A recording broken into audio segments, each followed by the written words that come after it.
primero hace referencia a los sistemas operativos. Nuestras computadoras, que son dispositivos finales, un servidor, una laptop, un smartphone, todos ellos, estos dispositivos finales usan su sistema operativo. Diferentes sistemas operativos. Digamos, en nuestra computadora usamos Windows, Linux, algunos, pero no solamente los dispositivos finales usan sistemas operativos, sino también los equipos intermediarios. Switches, router, access point, firewall. Estos dispositivos también usan su sistema operativo. O sea, son equipos inteligentes.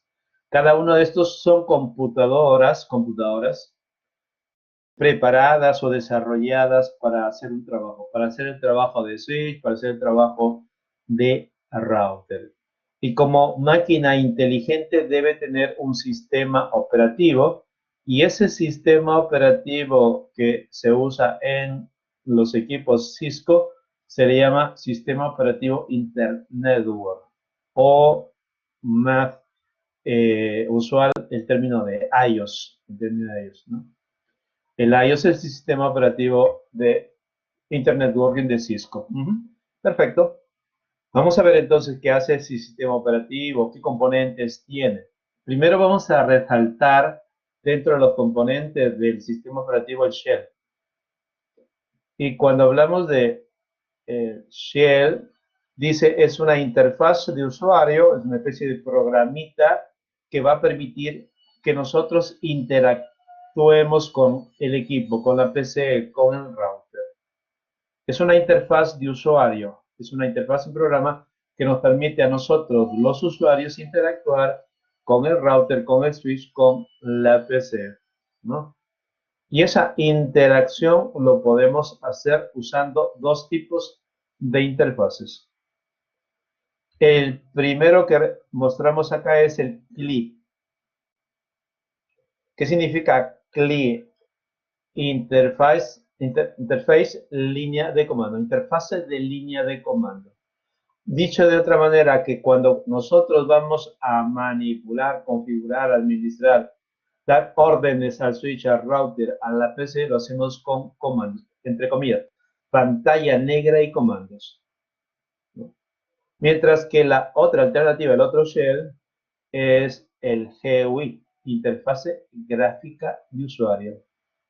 Eso significa, cuando estamos utilizando el GUI, habrán desarrollado una pantalla gráfica y a través del mouse nosotros vamos haciendo clic, clic, clic, ingresando los comandos, ¿no? Y de esa manera podemos configurar los equipos con interfaces gráficas.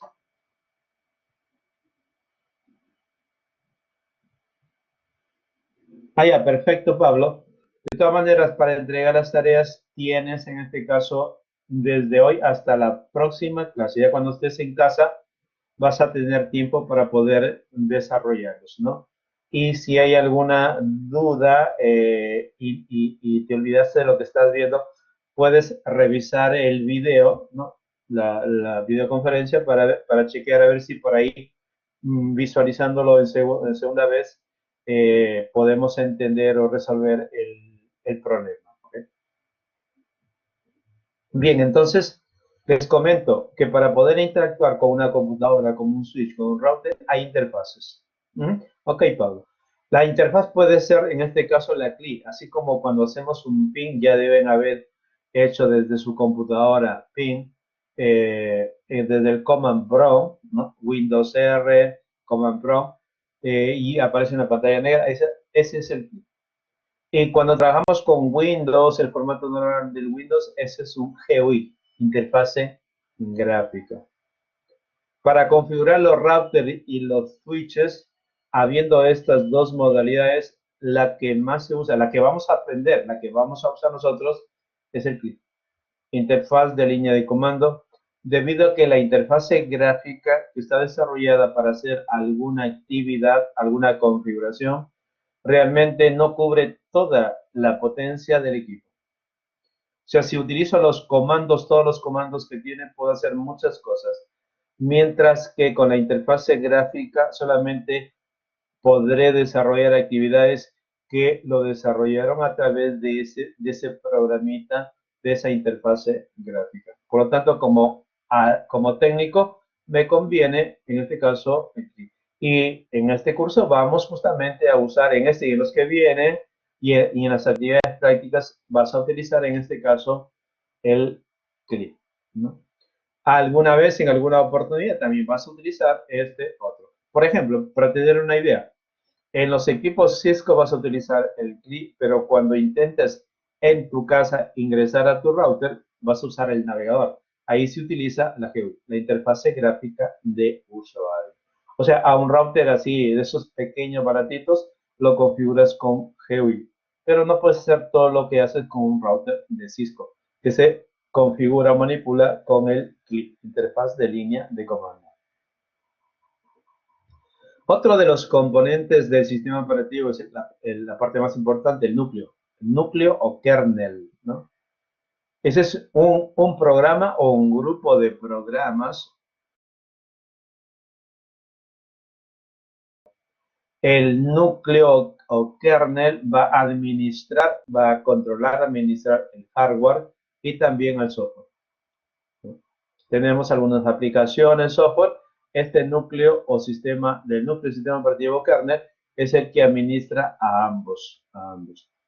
Y cuando hablamos de hardware, estamos hablando de su procesador, de su memoria, de sus interfaces, de su disco duro, etcétera, etcétera.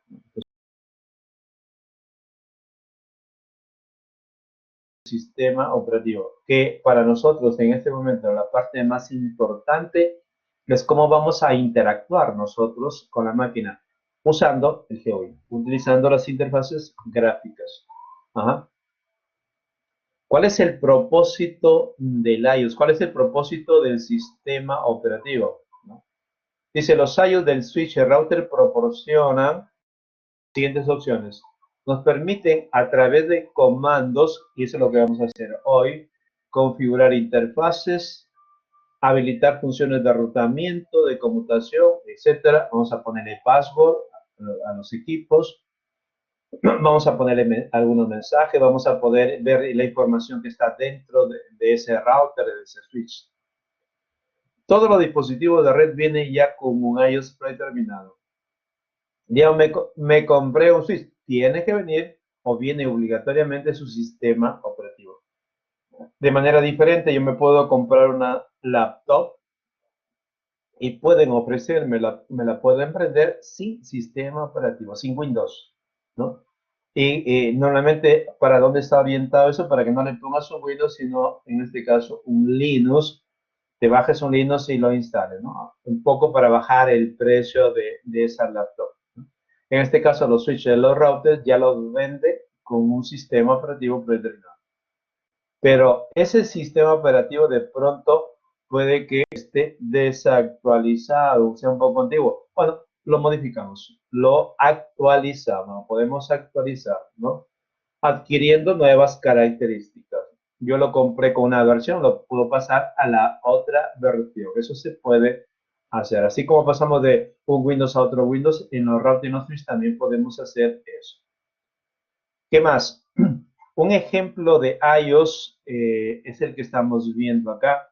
En un switch, en un switch 2960, en un switch 2960, este es el iOS. Realmente el iOS en un switch y un router es un solo archivo. Y el nombre del archivo es todo esto. Y termina en .bin, un archivo ejecutable. En donde en lo que describe el nombre nos da bastante información. Por ejemplo, que es del switch 2960 y su versión es 15.0, ¿no? Algunas características más tiene en esa descripción.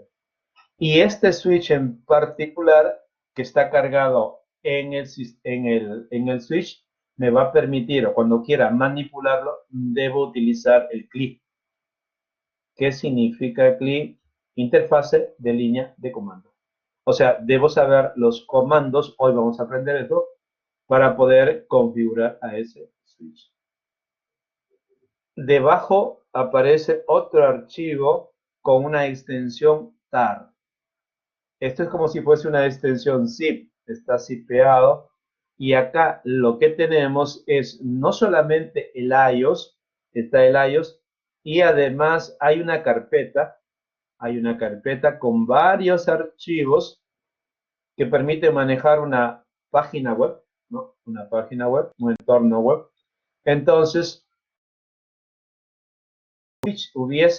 se le hubiese instalado, se le hubiese copiado estos archivos a este switch en particular con ese iOS, se lo podría manejar o administrar con una GUI, una interfase gráfica de usuario.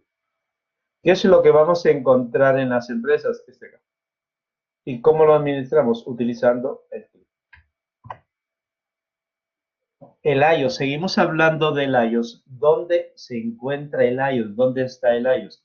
Para eso voy a tratar de indicarles qué componentes tiene una computadora de manera genérica y de esa manera identificaremos a los componentes de un router y de un switch. Cualquier router o switch y PC también tiene un CPU.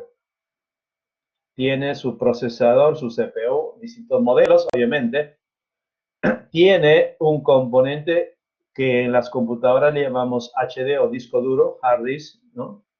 En este caso, el router y el switch no tienen un disco duro, pero sí un componente parecido o que hace las mismas funciones de disco duro. Y esa es la memoria flash. La memoria flash. Y esta memoria flash, como si fuese, digamos, con características similares a un USB o a un disco de estado sólido, ¿no? ¿Para qué está? ¿Qué almacena? Fundamentalmente el iOS. O sea, en este, entre comillas, disco o en la memoria flash está el iOS, el sistema operativo.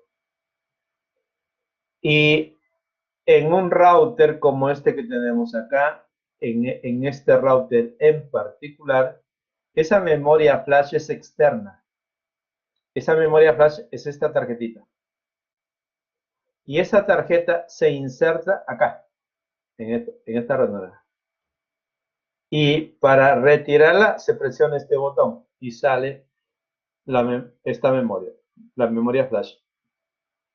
Que sería como si fuese, si alguno de ustedes han jugado algunos equipos de juego que usaban memory card, bueno, este sería el memory card, parecido, con características, sino que dentro de este dispositivo de almacenamiento se almacena o se guarda el iOS, ¿no? Entonces, cuando en un router o en un switch lo encendemos, vamos a ver que ese iOS de la memoria flash no debe quedarse allí, sino que este iOS debe ser copiado en otro componente. ¿Cuál es ese componente? La memoria RAM. Y lo que debe ocurrir al momento que encendemos el equipo o al momento que enciendes tu computadora, el sistema operativo que está en la memoria flash va a pasar a la memoria RAM. Va a ser transferido el iOS de la memoria flash a la memoria RAM para que el CPU lo ejecute directamente en la RAM. Nos preguntamos a veces si por qué el CPU no lo ejecuta directamente de la memoria flash. Acá está el programa, acá lo puede ejecutar. Sí, podría ejecutarlo, pero al ejecutar en flash y si comparamos la ejecución en RAM es mucho más rápido, mucho más rápido. Y por eso en todos los modelos de las computadoras, cuando queremos ejecutar un programa, cualquiera que sea, debe ser trasladado, debe ser cargado en memoria RAM, ¿no? Entonces, para hacer esa tarea de pasar el iOS de la memoria flash a la memoria RAM, el que está encargado de esa tarea es el CPU. Y el CPU como procesador comenta de que él podrá hacer esa tarea siempre y cuando le digan cómo hacerlo. Y es por eso que cuando encendemos el equipo, la computadora, el CPU, lo primero que hace es ir a buscar un programa que se llama POS.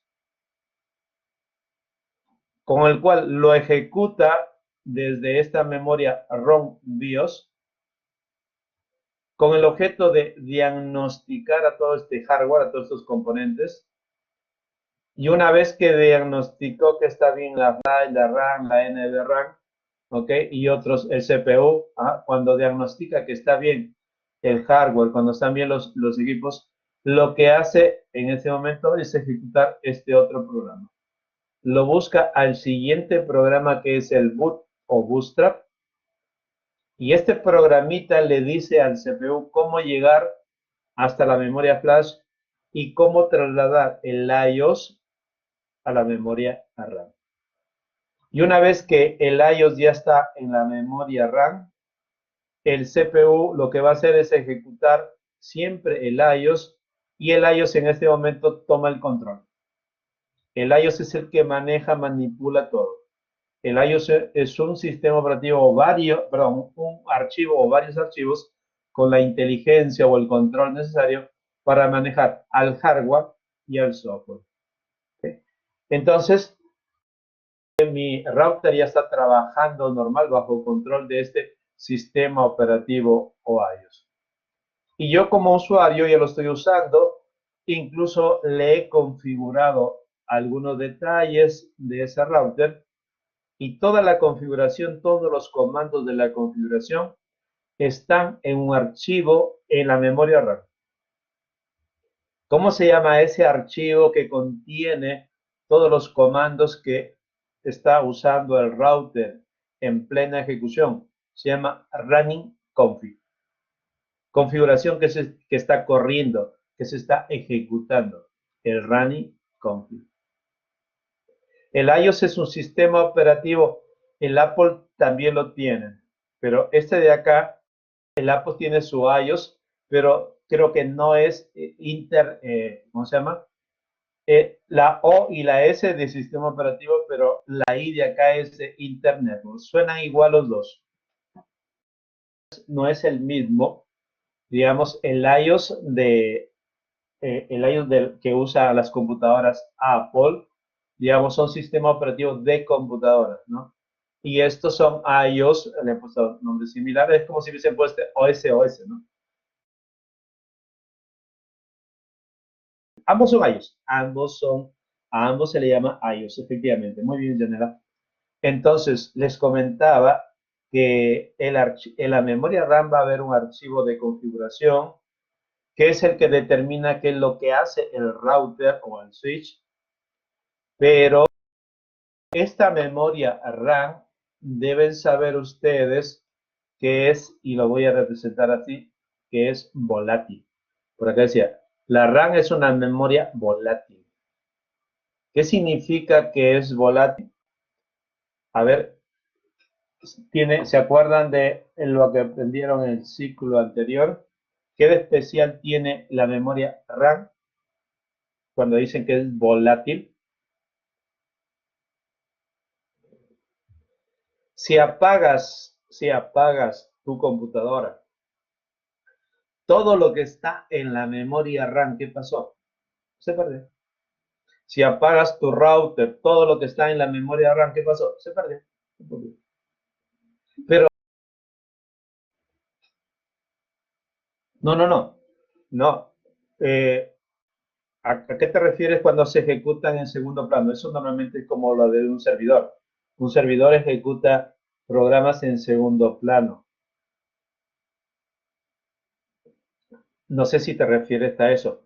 Acá, en lo que referimos de volátil, es que el sistema operativo y los archivos y todo lo que tenga la memoria RAM, si se apaga la computadora, todo desaparece, queda limpia la memoria RAM.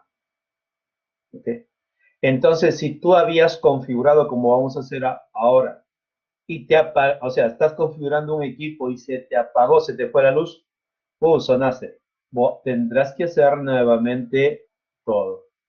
Es como, ya te debe haber pasado alguna vez, en este caso haciendo alguna tarea de packet tracer, ¿no?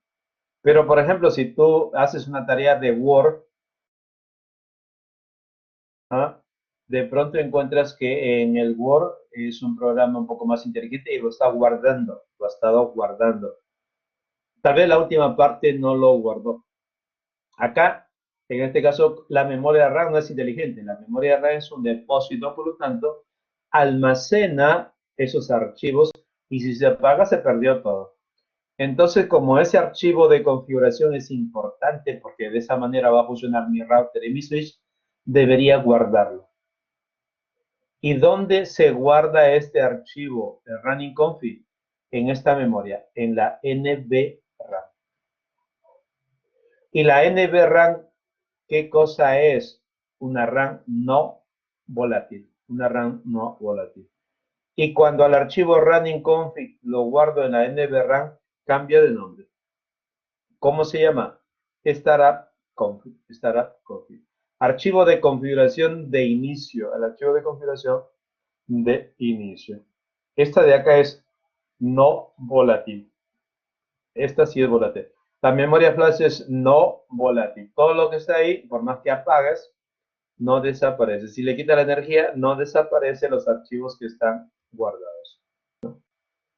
Entonces, más o menos tenemos una idea del sistema operativo y de la arquitectura, de qué componentes tiene un router o un switch. Todo lo que hemos visto esto puede ser, digamos, como componentes del router o del switch.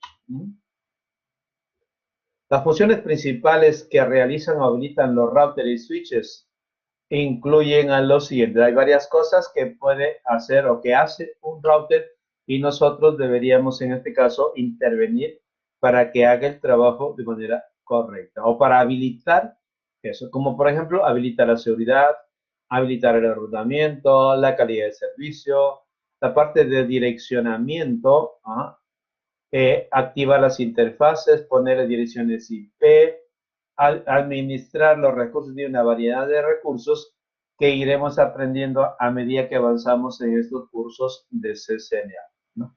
Entonces, hay mucho por aprender acá y lo más importante en esta clase que para hacer que funcione el equipo con todas sus características, lo vamos a administrar usando el CLI, interfase de línea de comando.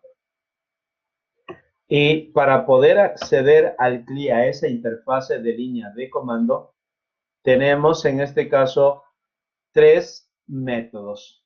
El método de consola, el de SSH y el de Telnet. No sé si escucharon o vieron. Realmente hayan escuchado del Telnet. Vamos a ver, si no la escucharon, no hay problema. Vamos a conocer cómo acceder al CLI. Una pregunta antes, ¿qué significa CLI?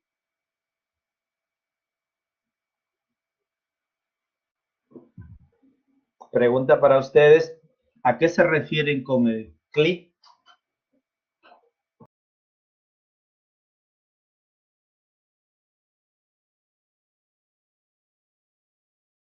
De línea de interfaz de línea de comando. Muy bien, Luis. O sea, si yo quiero configurar router, ¿qué debo ingresar? ¿Qué voy a ingresar? Comandos, comandos. Hay que ingresar comandos. Hay que aprender qué comandos vamos a ingresar. Hay que ingresar comandos y hoy vamos a aprender esos comandos. Hoy y de hoy para siempre, aprenderemos a usar estos comandos. Y me dice que para ingresar al CLI hay tres métodos. El primero de ellos que hace referencia acá es el método de consola y me muestra acá, este es un router, me está mostrando un router y en particular acá hay un puerto y acá hay otro. Ambos puertos son de consola. Este de acá son los puertos de consola. Estos son los puertos de consola. Que cuando quiera configurar por consola, acá debo conectar. Y antes de ver cómo configuro por consola SSH, Telnet y ver qué diferencia hay entre cada uno de ellos, dice que el acceso debe estar configurado con contraseñas. O sea, si alguien entra al router o al switch, No debería ser fácil que ingrese.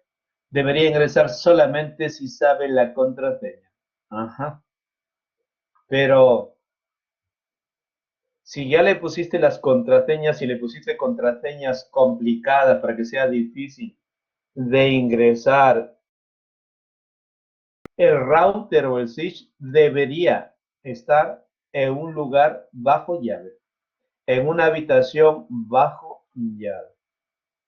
¿Qué quiere decir este? Si en la empresa donde trabajas, los routers y los switches están en el pasillo, están por donde pasa la gente, ese switch, ese router, podría ser burlado muy fácilmente.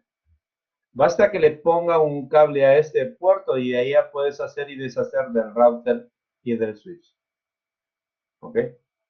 Que si no quieres que hagan eso, si no quieres que hasta podrían apagarlo simplemente y te dejan sin red, ¿no?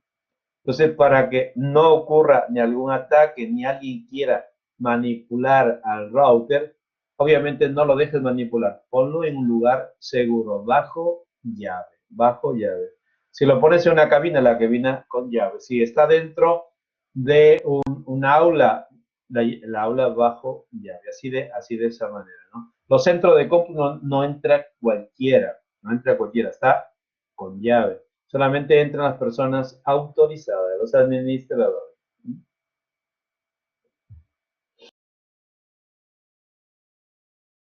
Justo de situaciones en que los equipos importantes, los routers, los servidores están en una habitación bajo llave, ¿no? Una señora, señora joven que trabajaba en el banco BCP, en la central del banco de La Molina, ajá, eh, tuvo que trabajar un día de semana, perdón, un día domingo, tuvo que trabajar un día domingo y lo llevó a su hijito. Lo llevó a su hijito y se descuidó y dejó la puerta abierta del centro de cómputo. Sin saber, presionó un botón rojo. Se te apagó todos los servidores, apagaron todo el equipo desde casi lo botan a la señora. Imagínense, no puedes dejar en ingreso libre, ajá, los equipos no pueden estar a la vista del público, no, debe estar bajo llave.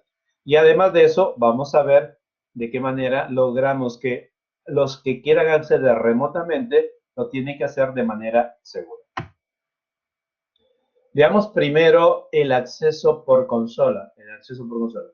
Y acá estamos marcando, este es el puerto de consola. ¿Y qué se debe utilizar? Un cable especial. Y este cable especial, ¿cómo se llama? Cable de consola. Este es el cable de consola que se pone en el puerto de consola, así de fácil, ¿no?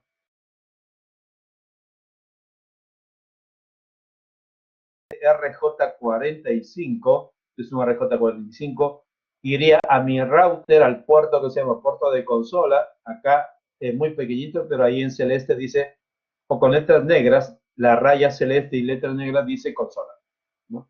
Para saber que ahí va este cable celeste y le han pintado de color celeste para no equivocarnos.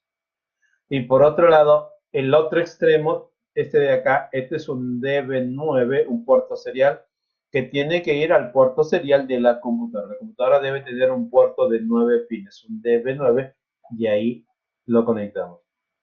Si quisiera configurar al router, no con una PC de escritorio, sino con mi laptop, no voy a encontrar, de pronto no tengo este puerto.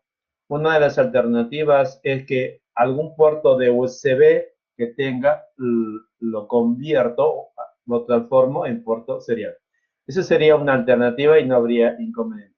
La otra es que cambie de puerto de consola. Ambos son cables de consola, pero en este caso los puertos son USB. Y lo conectaría acá al mini USB por el lado del router y al USB por el lado de la PC. Vamos a ver esto que comentamos, hacerlo más gráfico, haciendo uso del Packet Tracing. Y nos vamos a guiar de estas etiquetas amarillas, que ustedes también lo pueden hacer, para repetir las experiencias y adquirir la práctica necesaria e ir acostumbrándonos a usar las configuraciones de los equipos utilizando el CLI y en este caso el método de consola. O sea, voy a acceder al CLI usando la consola. Me dice agregue un puerto 1941 y dos PCs. Entonces agregamos una PP, otra PC. Ajá. Sí, abren el packet tracer, un packet tracer en blanco, así, tal cual no tiene nada, abran el packet tracer y van a agregar un router, seleccionamos routers y el tercer router es el que agrega.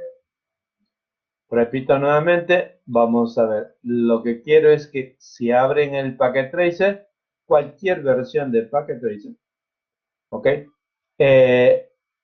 Una vez que ya está abierto, buscan en routers al tercero, que es el 1941, y lo arrastran al área de trabajo, y luego agregan dos PCs. La de la izquierda debe llamarse PC1, ya está, y la de la derecha lo voy a llamar PC2. O sea, lo renombro acá como PC2. Hasta ahí estamos. Ahora, el de la izquierda lo voy a conectar, en este caso, con el router, usando, acá están las conexiones, connection. Ajá. Voy a utilizar, acá hay un cable celeste, justo el cable de consola, se relaciona. El cable, este es el cable real, y usando el paquete 13 voy a usar ese cablecito celeste también. Que del lado del router veo que hay varias opciones. Uso el de consola, no me puedo equivocar si es que leo, y en este otro hay 4 puertos, elegiré el puerto RS232. De la PC, el RC232, que representaría físicamente a este, y del otro lado, puerto de consola. ¿Ok?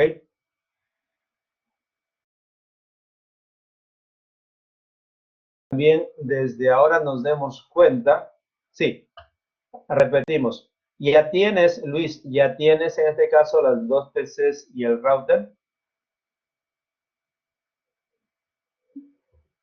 No, hay que agregar entonces, primero selecciona routers, y el tercer router, el tercero es 1941, lo arrastras. Y si ya arrastraste ahí ese router, luego buscas PCs, ahí está. Seleccionas esto en device, y la primera computadora sacas para la derecha una y para la izquierda otra. Y el de la izquierda te va a quedar, se va a llamar PC1, y el de la derecha lo vas a renombrar y le pones PC2. Antes estaba como PC0, le puse un 2 ahí y ahora se llama PC2. Al inicio es PC0, le hago clic ahí y le cambio de nombre. Antes estaba así, PC0. Entonces le pongo un 2 para que se llame PC2. O sea, quiero respetar lo que me aparece en el PPT. A la izquierda PC1 y al otro lado PC2. Y si ya tengo el router y las dos PCs, puedo ahora, voy a borrar esto, usar conexiones, elijo este cable celeste, que es el cable de consola. Ojo que a medida que vamos seleccionando los cables aparecen sus nombres. En este momento, si pongo ahí dice consola, si no dice cable, este es straight draw, el cable directo, este es el cable cruzado. A mí me interesa este. Clic del lado de la PC al RS232. ¿De dónde saco esa información? De acá. Ahí me lo estoy diciendo. Y del otro lado, ¿dónde lo conecto? Tengo 4 opciones. Acá me dice dónde conectarlo. Consola. Ya está. Hasta ahí, espero que ya lo tenga. Y ahora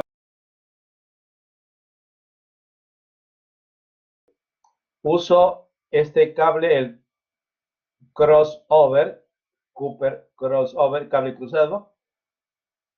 Lo selecciono y voy a conectar giga 00 con faz 00. Conecto giga 00 y acá en la PC faz Ethernet 0. Ya está. Eso es, ya tengo la topología, ya conecté. Dice agregue un router 1941 y 2 PCs, ya lo hice. Conecte PC2 al puerto giga 0, ya lo hice. Conecte PC1 con un cable de consola, ya lo hice. Listo. Es que del otro lado, conectando con un cable de datos, en este caso es para configurar,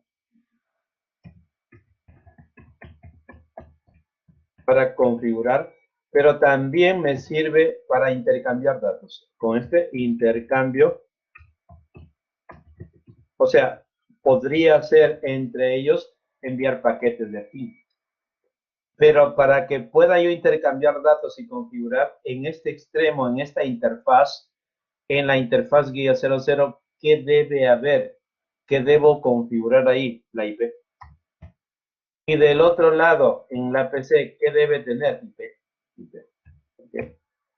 Y recién ahora que si ya tengo IP y le he hecho alguna configuración adicional, podría desde esta computadora usar Telnet o también podría utilizar otra aplicación, otro programita que se llama SSH. ¿Okay? Con ambos, con Telnet o con SSH, vamos a poder acceder a los equipos, al router. Puedo configurar al router usando Telnet o SSH. ¿Okay? ¿Y qué diferencia hay entre usar Telnet y SSH? Bueno, si nosotros las tareas lo hacemos en un laboratorio, no importa si usamos en este caso el Telnet o el SSH, porque las configuraciones, los comandos que voy a ingresar no van a ser alterados, son los mismos. ¿Ok? Pero si hacemos una configuración en una empresa, estamos configurando en la empresa, ¿ok? Estamos configurando de algún sitio, voy a ponerle acá un dibujito, de algún lugar de la empresa o de la red, ¿ok? Al router, y lo hago con Telnet, corro el riesgo de que capturen esos datos. Con Telnet, cada vez que me conecto con Telnet al router, se envía todo lo que digito, se envía en texto plano y podría alguien capturar esos datos y saber las claves de ingreso al router. Por ello, para que la configuración en una empresa, en una fábrica, se pueda realizar remotamente, debe ser obligatoriamente por eso. Este lo puedo usar en el laboratorio, sí, cualquiera de los dos, no me afecta mucho. Pero este es obligatorio porque cuando envía los datos usa encriptación. Eso es importante, usa encriptación. Mientras que el Telnet no usa encriptación.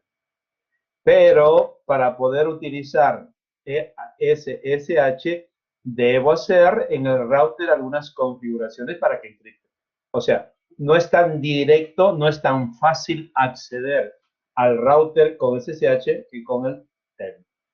Por ahora, nosotros vamos a aprender, vamos a ingresar usando dos modalidades, el Telnet y el de consola. Vamos a usar, por un lado, acá la consola, después el Telnet. Y en otras oportunidades, en otra sesión, aprenderemos esta configuración.